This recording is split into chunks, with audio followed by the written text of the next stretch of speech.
Claire Reynolds had never lived alone before, after 6 years of roommates and noise. She was finally able to afford a small apartment in a quiet, aging building in the heart of the city. It wasn't modern, but it was clean and came with a view of the street.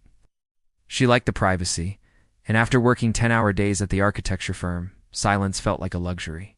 The building had 5 floors and a narrow elevator that creaked like it was clearing its throat every time it stopped.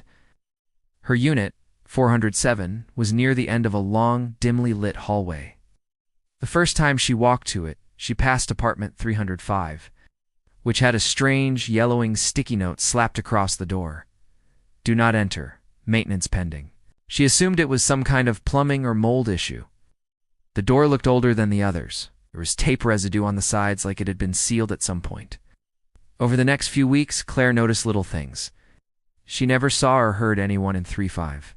No lights under the door, no sound of footsteps. Yet every once in a while, always between 2 and 3 a.m., she'd hear a knock.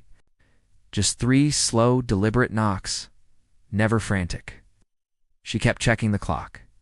1:58, 2:05, 2:12. Never followed by footsteps. At first, she thought it was someone messing around, but she started writing it down, and she realized it always happened at exactly 2:13 a.m. That unit's, it's been empty for a while. Not from the hallway. The man who lived there, Colin, he kept to himself. Quiet guy, used to work nights.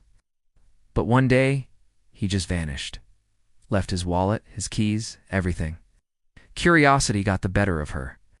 The cabinet wall, which should have been solid drywall, had a small circular hole about the size of a dime, freshly bored.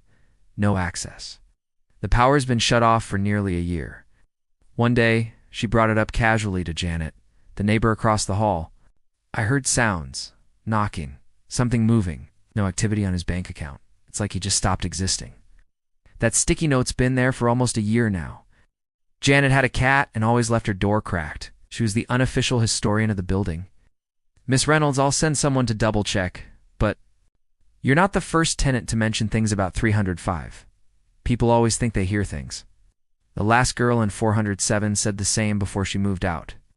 Officers came, checked her unit in 305. They forced open the door to the empty apartment. The front desk clerk, a man in his 60s named Arthur, was polite but strangely dismissive. "Oh, 305. Janet's face darkened. Claire blinked. "What do you mean vanished?" "Exactly that." Management called the cops. They found the place locked from the inside. No signs of forced entry. That night, Claire sat on her couch, TV flickering softly.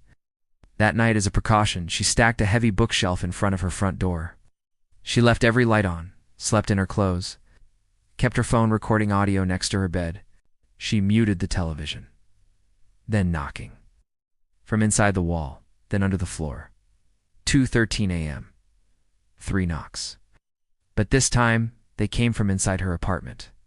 From the kitchen wall that backed directly against the unit below -305, she froze. Then came a scraping sound, slow and wet, like someone dragging a heavy object across tile. She turned on every light, checked every closet, nothing. No sign of forced entry. Her closet was empty. The walls showed signs of water damage and something else. Just a single dirty mattress on the floor. It's a hole in the ceiling that aligned perfectly with Claire's kitchen. But when she looked under the sink, there was no reason for it to be there. The next morning, Claire went to management. They said they'd follow up, and told Claire to keep her door locked. "That unit's locked up tight, and someone's in there," she insisted. Arthur sighed. Claire stiffened. "Wait, someone else lived in 47 before me?" He hesitated, then nodded. Didn't stay long. That evening, Claire got a text from an unknown number. "Don't go to sleep tonight. He comes when people sleep." She stared at the message in disbelief. No name, no contact photo. She immediately called the police. It was dusty, filled with stale air. The floor was cracked tile. On the far wall, written in faint red marker, or maybe old blood, were the words, "Stop knocking." The officers found no one inside. The officers shrugged it off as vandalism, maybe a squatter. Claire tried staying with a friend, but she had work in the morning and couldn't avoid home forever. At 2:13 a.m., she woke to the sound of her recording app glitching, and then the unmistakable creak of her bedroom closet. She froze, too terrified to move. Her phone vibrated again. "You moved the bookshelf. It's not fair." She didn't respond, but she didn't sleep. The next morning, the bookshelf was moved back against the opposite wall. But under her bed, she found something she didn't own. A worn gray coat, dusty, with a faded name tag stitched inside. Colin. When Claire moved into the building, she was just relieved to finally have a place of her own. Her new job downtown was stressful, and her previous living situation with 3 roommates had been chaotic. This small one-bedroom apartment on the 4th floor felt like a fresh start. The first few days were quiet, almost too quiet. The walls were thick, and she rarely heard anyone in the hallway. The only sign of life was an older man who sometimes stood smoking at his window across the courtyard. Yet she'd never seen anyone go in or out. He never looked at her, just stared down into the street, always wearing the same gray coat. One evening, Claire passed by apartment 305 2 doors down from hers and noticed something strange. A sticky note on the door read, "Do not enter." Maintenance scheduled odd, she thought. The note looked old, curled at the edges like it had been up for weeks. Out of curiosity, she asked her neighbor Janet, a friendly woman in her 50s, who lived across the hall. "Oh, 305? Janet frowned. "That apartment's been empty for over a year. Guy who lived there, quiet type, disappeared. Police came and everything." Claire's stomach turned. "Disappeared?" Janet nodded. "They said he just ... vanished. Left all his stuff. Never picked up mail. Nothing." That night, Claire had trouble sleeping. Around 2:13 a.m., she heard a soft knock. 3 slow taps.